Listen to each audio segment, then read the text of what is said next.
had nothing. No, really. no, not a bottle of water, nothing. No water. Nope. Our lunch, everything was on the boat.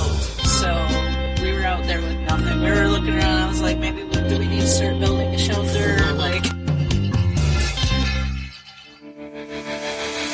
Welcome to the Woman Angler and Adventurer podcast, inspiring real women with a passion for fishing and the outdoors to go get their adventure on. Now, here's your host, Angie Scott and Barb Carey.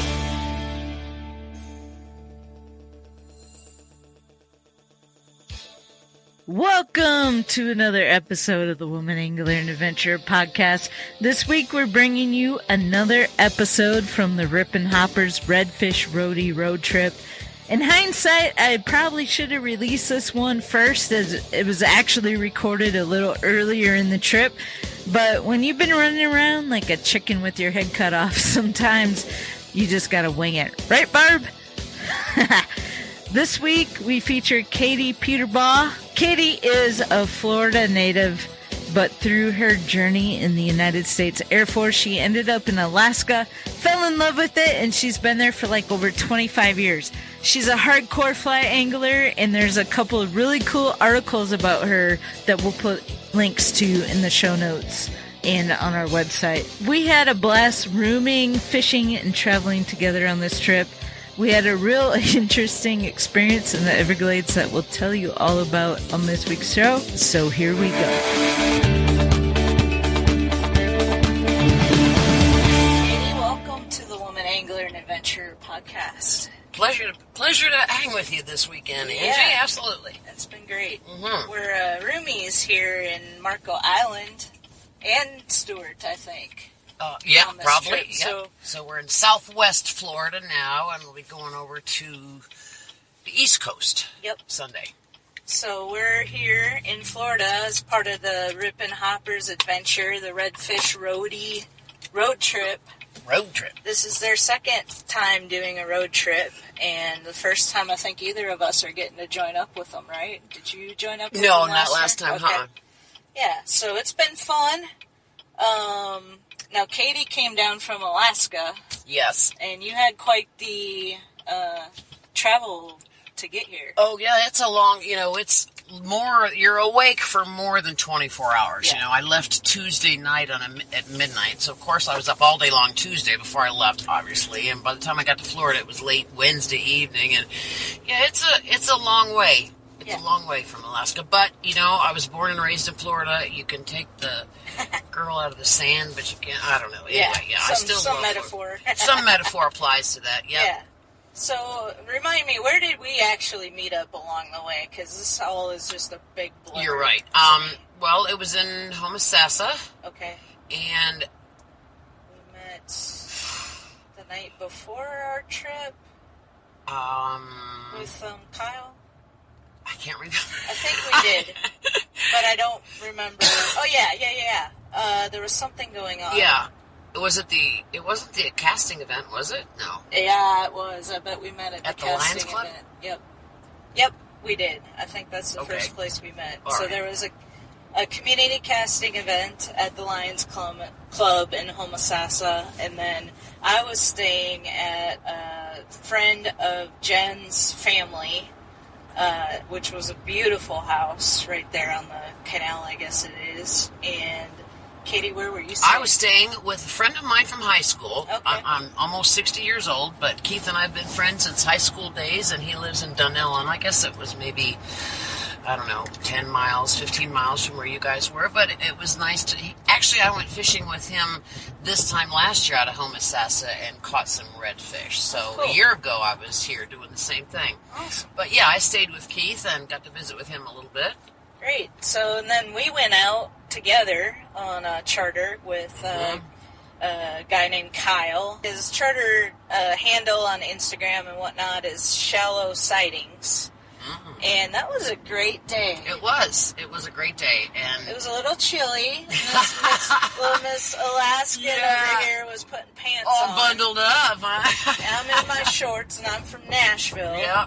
But I'm usually pretty cold-natured, so I'm kind of surprised. I am surprised too. Yeah, I'm surprised I was chilly. To be honest with you, yeah.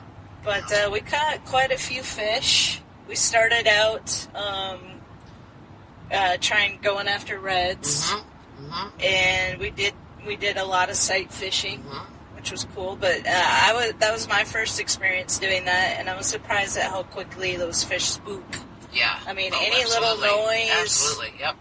They, you can talk as much as you want, but it's the boat, like stepping in the boat. Oh, wait, remember when we bumped into something? Yeah. I remember we bumped into something, and he was disappointed because it made noise. He might have accidentally dropped his push-pole or something happened, and it startled a big fish. But that was a pretty cool experience. So Katie's a fly angler. For the most part, right? I do. I pretty much use a fly rod whenever I go fishing anymore. And I was using my regular spinning rod and reel, which I was happy to. But after much encouragement, I finally gave it a try. So we did the sight fishing thing for a while, and I caught my first redfish, which was awesome. And then we went out a little bit offshore, I guess. To an area that Kyle knew of that was pretty active with the Jack Crevalle. Yeah. And so He drove us out there and just stopped out there in the middle of nowhere, and boom, we were right on the fish. And I was like looking around, I'm like, what's here that attracts these fish? And he said, well, it's just a little bit of a deeper hole right there. I didn't realize as far out as we gone how shallow it was through that whole area. Yeah. And so that was a deeper hole, and he literally, the first time he threw out, right? It was like they went nuts. It was a top water, and he threw it out there, and he was retrieving it really fast. So it's skipping across the top of the water. Almost trying to make it so they can't get it. Right. And they were just going nuts. A frenzy. Yeah. And so, so I got to throw out and catch one, and man, those things fight. Oh, jeez. I mean, they're not even that big, but they fight harder than the redfish, honestly. Oh, yeah, I'm sure, yeah. And so Katie got her fly rod out, and he kind of got him riled up, and then Katie cast a fly right into the frenzy, and they just devoured it. It's amazing. And first he was throwing a lure that had a hook on it still, and he kept catching it. I'm not meaning to do that, Right. So then he switched lures, and he put on a lure that had no hooks on it. So he'd throw it out there, and he'd start retrieving it real fast, and he'd get the fish all riled up, and then I'd cast, and I'd land my fly right in the middle of that frenzy, and then just start stripping like mad.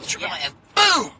They hit, and it's a great rod bending experience. They bring it to the boat, and they dive right back down again. Had to maneuver the rod across the bow of the boat because the fish went under a couple times, and I was really alarmed to see how small that fish was after that kind of a fight. Really, And you really got to wear them out. Before you can get them. Yeah, they won't. You can't manhandle them out of the. And pretty little fish. Oh yeah, they are. Well, I say little. It was probably 12. Yeah, I mean, 14 they inches, do have maybe. some size. Yeah. We're not talking about little pinfish size. Right. But a novice angler would have been thrilled. But, right. But us experienced anglers, got to be a little bit more. Well, and then they encouraged me. They're like, "All right, Angie, come on, you get this fly rod in your hand. You can do it." You know, my only experience was at that casting event the night before, and they were, I was just kind of doing overhand casts and trying to get the feel for it, and that's about all the extent. And so I was a little nervous because I noticed, like, Katie, when you were throwing it out, you were kind of side casting it out there, and I hadn't really practiced that at all. And then also, once you get the fish on, I had no idea what you do at that point. Oh, that's right. Yeah. Because I've never handled the line. Yeah. I didn't even know, like, how to work stripping the reel. the line in. Yeah, we don't even really use the reel, We just keep stripping the line in and dropping it at our feet, Yeah. So I had a couple tries, and then finally It just happened, and you got great video of that, and it kind of made me look like a little bit like I knew what I was doing. Because, I kind of, sure. I kept tension on the you line. You're an experienced angler, Angie. I mean, right. It's not like a greenhorn out there. Sure. Just a little different equipment. Yeah. So I kept tension on the line until the line was taut or whatever, at the reel, and then that's when I started reeling. Yep. And it was pretty fun. Yeah, it really is. It's a different feel, definitely, catching something on the fly. Yeah, it is. So then we finished off the day. We went in, and he knew an area that had some trout. And so we did a little fishing there, and I got a speckled trout, pretty good size. Well, actually, on the very first cast, I got one. I was like, oh, we're doomed now. Very first cast, and it was a smaller one, but it was still a trout. Absolutely, cool. So all in all, that was a really great day. Yeah, he was a great guy too. I enjoyed the day with him as well. Yep. And so then next day was travel day down here to the Naples area, Marco Island, and we fished out of Everglades City. Yep, today. But yesterday we had another casting event in Naples. Really nice place. Yeah, it was soccer fields, but it was very, very hot. Huge sports complex. Oh, it was stifling. 93, 94, and I you're think. out there in a soccer field in the sun at 3 o'clock in the afternoon. Yep, no shade. I mean, we did have a little bit of shade behind the bleachers, so if you wanted... All of us northern girls, Heather and me, and the sweat was rolling off everybody. It was really warm. All right, so let's talk about today. So today, we drove down to Everglades City, and we had a great guide. We had to get up at 5 a.m. Yep, we wanted to get out there a little earlier because Katie's got a little bit of that tarpon fever. Yep. And our guide, John Hand, really experienced fly caster. Oh, yeah. Great coach. Absolutely. He suggested that we get out a little earlier if we wanted to have a chance for some tarpon. So we got there about 7. Oh, we were pretty early. I think we were there at 6:45. We actually got there a little early. Yep. We were excited. Yeah, absolutely.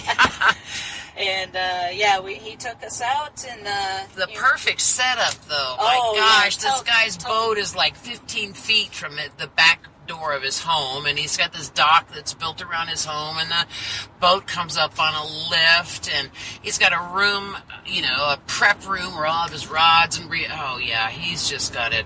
Yeah. He's doing life right, that's for sure. We got some photos, so we'll put those in the show notes. So Great place. See it first hand.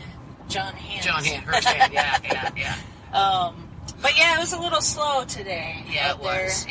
The wind, the sun wasn't in our favor. It wasn't really out for sight fishing. The water is very stained. Yep. So you really need the sun. And the wind, it was really, he had to really try to find us little coves where we could. Yep. So we were basically fishing along the mangroves, which was cool. I've never done that before. It was cool to see those. I listen to the Salt Strong podcast a lot, and I hear about all these places they talk about where they fish, and it was cool to get to see these structures and things firsthand. Well, and that's when you really got to get your side cast down, because you got to get that, you got to land under those mangroves, but on the water. He kept telling us in the shade, way up there in the shade. So that's where the it's fish a challenge. It's a challenge to get it up under there without landing in the trees. But he had an excellent way. His lure, the way he tied his lures, there's a dubbing material. When you tie your own flies, there's a dubbing material that comes on a piece of wire. And he uses that dubbing material and leaves maybe a quarter inch, maybe 3/4 of an inch piece of wire, and it's angled toward the point of the hook. So it's like and it's a really thin wire, so it's not going to obviously prevent a bite. But then when he ties, I don't know what kind of knot he was using to tie the lure on. It was like a perfection loop, so the fly would be loose in it. But then again, he left about a 1/2 inch piece of tail, and he put it back through the eyelet of the fly, and so that line lined up right with the point of the hook. So it was like a weed guard, actually, and it really worked well several times. Each of us today would land it, trying to get it in there, and we'd land it, and he'd tell us, okay, just tickle it out of there, just tickle it out of there, and I'd say probably 8 times out of 10, they came out. Yeah, rarely we had to maneuver the boat up to get something out of the trees. He said, don't get mangrove scared. Right, which, we're trying, you don't want to get hung every time you throw, but you want to be able to get close enough. Right, so stop thinking about, I don't want to hit the tree. Right. Because, that's what he means. Quit thinking like that. Yep. It's okay if you do, and, you kind of have to, really. Yeah. Yep. If you want to get those fish. So we did see some tarpon. Yeah, I probably, the one shot I had, I'll own up to it. Yeah. The dreaded trout set, you can't trout set when you catch a tarpon. And, I also seriously my husband taught me how to hunt many, many years ago when we lived in North Dakota. And I know what it means to get buck fever, when you see a deer and your heart, well, it's the same thing with tarpon fever. We're in a tarpon-rich environment, and I had tarpon fever all freaking day. Yeah. I really did. Some of those casts. Many times I'd have to drop your shoulders, relax, stand up straight, and he's a certified, he's an FFI master caster certified instructor, whatever their title is, He was at the event yesterday, and he was helping coaching and things like that. So he was coaching me all day, which was necessary, And anyway, I was really fortunate to be able to fish with somebody like that, I think. And, And once again, this is not the first time it's happened to me. A year ago, I was in the Florida Keys, and I got hooked up with a guide. Had no idea who it was. A friend of mine set me up. Come to find out, his name is Paul Tahara. He teaches the fly fishing school in Islamorada, Florida.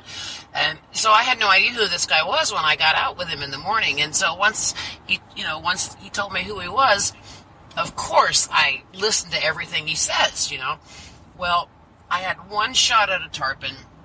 By the time I pulled my line in and cast it, was gone. So all that time on the boat, I had one shot at a tarpon for just a few minutes, but the day was a complete success because the coaching that I got from him, being able to spend 8 hours with a guy like that, it just really stepped up my game immensely. And it was the same thing today. Captain John Hand. I asked a guy I met on Facebook, Dave Marquette. I knew he lived down here and caught tarpon. I said, hey, I'm going to be down there. Can you recommend a guide? And it's just karma. I keep getting set up with these excellent coaches and instructors, So it doesn't matter. It doesn't matter if I catch fish or not. The fishing is always excellent. The catching sometimes leaves a little bit to be desired. But as far as I'm concerned, I'm fishing for tarpon in Florida. What do I have to complain about? Well, we saw a shark swim by, which was pretty cool. And so then we had a little adventure. Lunchtime was an adventure. Yep, he was very, very sweet and thoughtful.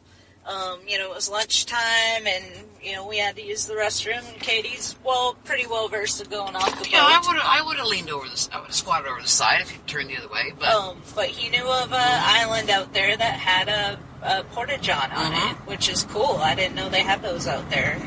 And several different places. Yeah, we saw several of them. And it's a national park, so I assume that all these are managed by the National Park Service. I don't know, but we pulled up. He put us on the side that was kind of guarded by the wind. The other side was pretty choppy. It was the leeward side, right? Yeah. And so he beached the boat, put his power pole down, and then he walked all the way over to the other side of the porta-john to clear it. He said, and we make sure there's no rattlesnakes or raccoons or anything in there. Very thoughtful. Yeah. So as he's walking across, we look and see the power pole's down. So we go ahead and get off the boat and start making our way. And he warned us the path to take, because there's sand spurs out there. Yep. So as we're walking across, he looks back and he's like, "Oh, my boat's turned." And I was like, "Oh my gosh, yeah!" And so he's he starts making his way back across to get the boat. Not really alarmed, just like, I better go take care of that. Just a casual stroll over there to go grab the boat so it doesn't float away. Well, man, I tell you, that wind was a whipping. Yep. And I think a wave or something got that power pole up off the sand, and that boat started drifting away. Yep. And I was like, oh my gosh, next thing I look, he's like fully immersed in the water. You see his chartreuse vest. Yeah, he had his vest on. Thank goodness he kept his vest on, because I took mine off. So did I to get out of the boat to go to the... Yep, and so next thing you know, poor John is fully submersed in the water with his life vest fully inflated, swimming to try to get a hold of the boat. And I swear, every time he'd get close, the boat would just go further out. Yeah, and I looked at, when I first saw it, I thought, he's close, he's got it, and then, 30 seconds later, the boat's farther away, and it was scary for a few minutes. I was a little scared for him. For him. And sharks, we had already seen sharks that morning, and he warned us not to rinse our hands in the boat, and because of sharks, and here he is out swimming in it. Yep, and, and he's an older gentleman, yeah, he's probably 65, probably. I'm thank goodness he had that life jacket on, because he would not have made it. There's no question. No. And, so he ended up finally... got way far out there and was like, okay, I gotta stop. I'm not gonna be able to get this boat. Yep. And he started slowly making his way back in, which was probably very smart on his part. Yeah, it did take him a while. But now he's battling the wind and current or whatever to get back to the island, and we're standing there watching him, and we're wondering, is he okay? Did we do something? Did we do that? That's what I was worried about. If we should have stayed on the boat, until he got back. Yep. Which clearly that answer is probably yes. Yeah. And I think lessons learned for him. He now knows in the future he's not leaving the boat. Yep. Like if he takes somebody there again, they can go clear the restroom themselves. Yeah, that's what he said. Yeah, but those are the kind of lessons you only need to learn once. Yeah.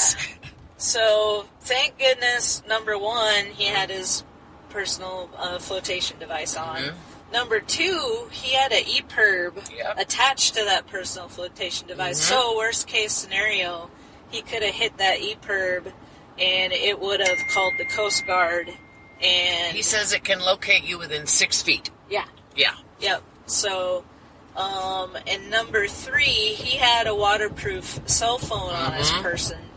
And when he finally made it back to the island and got his breath, because he was very, very winded, I was still very worried for his health at that point. But he caught his breath, sat down, and he had one bar of service. The service out in the Everglades is very, very poor. Real spotty. Yeah, sometimes we didn't have any service. Yeah, most of the time I would say we didn't have any service. So he did have one little bar, and he was able to call his neighbor, who just happened to be home. Right. Thank goodness, because he could have easily not been home. Right.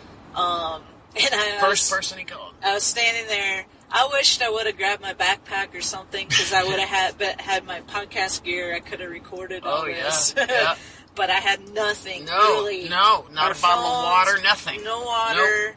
Our lunch, everything was on the boat. So we were out there with nothing. We were looking around. I was like, maybe do we need to start building a shelter? But no, he got through to his neighbor, and I heard the conversation. He was just like, he was like, hey, I think his name was Gary. Yeah. Hey, Gary. We're on Jewel Key. We're on the what side? The south side? We're on the south side of Jewel Key. My boat floated away. Can you come get us? And I couldn't really That was pretty much it. He was pretty stressful. It wasn't a long, And it was like, hello? Yeah. Gary was already out the door, getting on his boat to head that way. So, he was there quick. I was surprised. Oh, yeah. We weren't out there a super long time. No, not at all. And, sure enough, and there's no other boats out there. No, not a soul in sight anywhere. So, I mean, I think eventually somebody would have come to that island. Yeah. And then if he didn't come home that night, they probably would have checked there, because I'm sure they know that he typically will take customers there for lunch. So I think we would have got found sooner than later. But thank goodness, it all worked out the way it did.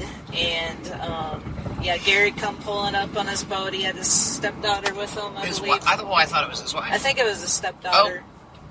And we jumped aboard and got out to the boat. So the situation with the boat was that power pole was still down. So it was floating inland, thank goodness. Mm-hmm. And so it eventually caught onto a reef, right?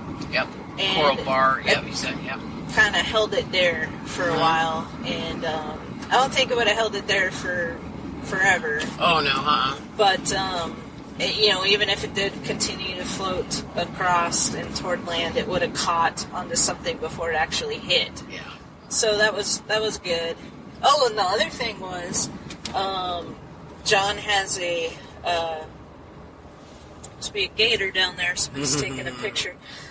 John has one of the Minn Kota motors with the auto deploy. Yeah. And he had the remote around his neck. Mm-hmm. And he tried to get it to deploy, but we think it powered off. Yeah. We turned it on earlier and he used it, but he says it powers off after a certain amount of time, so it must have powered it. So that would have been pretty cool. Oh, that would have been perfect. We could just recall his boat. Yep. Sure. Yep. But anyway, so then John got aboard his boat after we got out to it, and then we went over to a sandbar where it was a little safer, calmer water for us to get back on. And then we just went back out fishing like nothing we did. happened. Well, we ate lunch. We ate our lunch, Great lunch. He provided lunch for us, meatloaf sandwiches and brownies. It was a great lunch. Yep. And then we went back out fishing. And still very, very slow, but I did get a redfish. Yes, you did. And I got my first snook.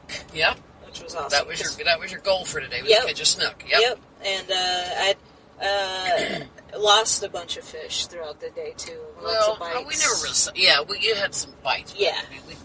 Yep. So you got a mangrove snapper, didn't you? Which was cool. Yep. So, it was a great day. I think so. Yeah. We had a little bit of excitement there, but... Support Captain John. He's a super experienced captain, and being a captain myself, I can only imagine. It was a good reminder to not get complacent, always be prepared for any situation. By the time we got back to his neighborhood, word of the incident had already gotten out. Here's a little clip of a couple of neighbors giving him a little island grief. As John says, you gotta have pretty thick skin to be in this business. I was gone. I was way down south. Was you? Yeah. Yeah. Gary come out there. Him and Lisa come out, picked us up off the island, and damn, that's chased crazy. it. That was crazy, man. I swam after it, but it just kept. Well, y'all had your cell phone on you? Yeah. You're lucky. Good thing. Yeah, mine's waterproof. Really? Yeah. What kind of mix up? Kyocera. Kyocera? Yep. Kyocera waterproof. Yeah, I've had this one for... That's cool. Yeah, and it's really waterproof. So that was... Yeah. And it works out. It just barely would work, out there on Jewel Key. You got lucky. Yeah. That's what I told him. He didn't have to work so hard if you wanted to be stranded on an island with two women, Just luckily it had the power No, pole. at least you had two good women on the boat. That's right. They were already getting ready to start breaking lead and build a shelter. Yep, that's right. Hey.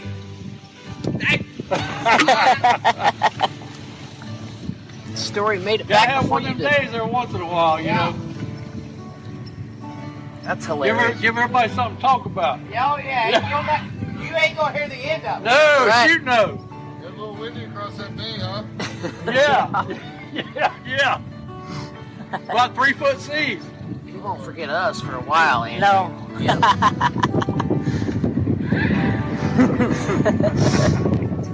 Tell me a little bit about your story. Well, I was in the Air Force for 25 years. My husband and I both were, and we ended up in Alaska. And in '96, they sent us here to Alaska, so we worked, still in the military. I retired in 2004. My husband retired in 2005. So I've been in Alaska since '96. I've got 2 kids. My son's 26, my daughter's 24, both off doing the adult thing just right. So we're empty nesters.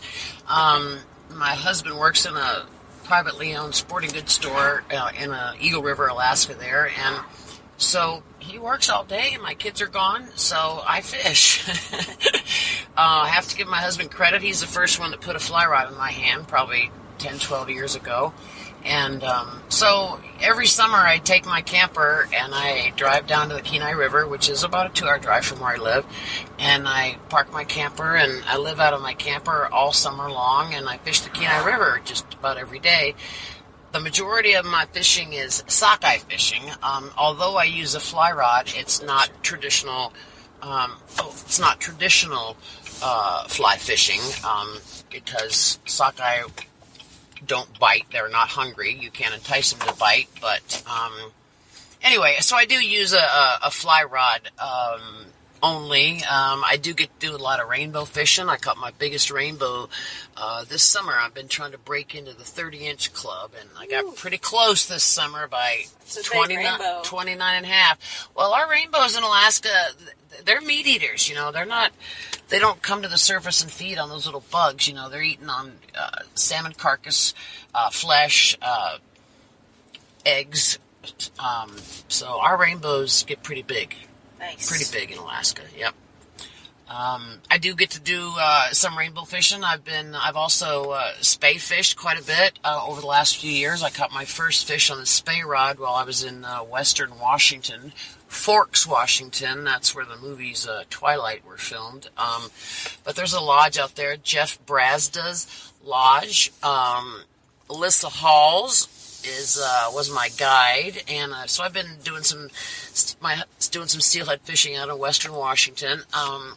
I've gone to the Seatuck. So I've also been been a volunteer and a participant for Project Healing Waters fly fishing. Project Healing Waters is a nonprofit that we take veterans and teach them how to tie flies and teach them how to build fly rods, and then we take them on fishing trips. And I've been fortunate enough to have gone on several trips with Project Healing Waters. Most recently, last year, they sent me all the way from Alaska to the Florida Keys. I participated in a program in a few-day fishing trip. It's also supported by Fish with a Hero, Isla Morada, and the Keys. There's a Bass Pro Shop there. That's I can't remember. There's a headquarters name for it. But anyway, so yeah, Project Healing Waters is very, very dear to my heart. I really enjoy the program. I've learned so much for it. I've met some wonderful friendships, made some great friendships with other people and some of the volunteers and participants. And the best part about it is for veterans, it's at absolutely no cost. You tie flies, they'll provide you a rod and a rod building kit and instruction on how to do it. And then the trips, they don't cost the veteran anything at all. We can help veterans from any level of disability whatsoever. And it's really helped a lot of veterans. Gives them something to concentrate on, something to get their mind off of whatever is bothering them. It's a really therapeutic program in many aspects, not only the friendships that you make, but the fish that you catch and the skills that you learn. And it's a really great program. I can't say enough about it. That's great. So I first started volunteering with them because, as I said, my kids were grown up and my husband was working. I just wanted more opportunities to fish. And I thought, well, I'll go volunteer for this veterans organization here. And so he was back in 2012. I've been with him for about 7 years now. So, yeah, and then another thing I wanted to talk to you about is I was Googling you on our drive down, and a couple of articles came up. Yeah. One was about the Project Healing Waters thing, so we'll share a link to that so people can read more. Mm-hmm. And then another one was, you said it was one from your local paper. Right, in Eagle River, Alaska. I think it was called The Star at the time. It's since changed its name. But one of the writers, one of the columnists, her son was a member of our scout troop. My husband is a scoutmaster for the local scout troop. And she was an editor for the magazine. She was doing an article on feeding your family by growing your own food and feeding your family, or providing food for your own family. So she did an article on me about all the fish I catch and feed my family, obviously, and several other families. And she made the comment in this article that I caught over 1,000 pounds of fish. And I saw that and my jaw dropped, and I told my husband, I said, I never told her that because, I don't lie about my fish, I just don't lie. If I don't catch a fish, I say that I don't catch a fish, and I don't try not to exaggerate very much. I believe you've got to keep the fish guts happy and keep my own conscience clear, so I don't lie about fishing. So I would have never told her I caught 1,000 pounds of fish, Right. But my husband, Steve, he says, well, think about it. He says, think about the limit. Think about how many you're allowed to catch each day and how many days are you out there doing it, And by God, I probably did catch 1,000 pounds of fish. That's awesome. And the odd part about it is I don't even like it. I don't even really eat salmon. I don't really care for it at all. I just like to catch. It's just the tug is literally the drug for me. That few minutes from hook up until you've landed that fish, there's just nothing like it. You got a couple of quotes that you've been sharing. Go ahead and well, share. the first one is, the fishing is always excellent. The catching sometimes leaves a little bit to be desired. And I did come up with that one myself. Nice. That is mine. But the other quote that is very meaningful to me is, when it comes to fishing, is by an Englishman by the name of John Buchan. Can't think of the date. I don't know, early 1900s.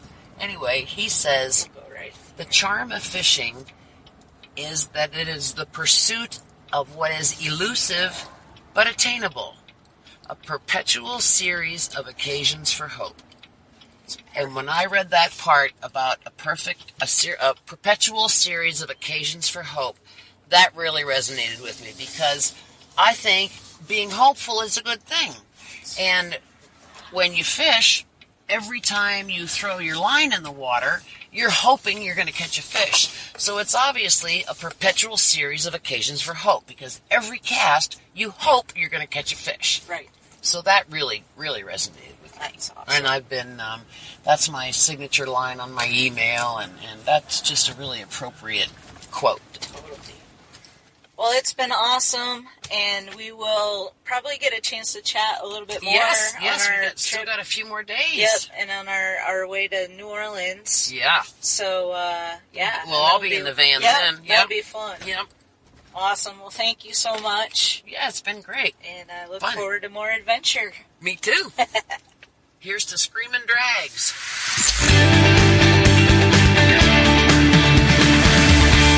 Thanks for listening to this week's episode. If you like what we're doing, make sure you're subscribed to the show and leave us a rating and review on Apple Podcasts. We appreciate your support more than we can express. Go check out the show notes for this episode at thewomanangler.com/87 to see some photos, and we'll include links to the guides we talked about in this show. So if you're ever in the Homosassa or Everglades area, you'll know who to contact for some great fishing opportunities. We'll also put links to Project Healing Waters, Fish with a Hero, and the articles about Katie that we mentioned. Thanks again, and see you back here next week.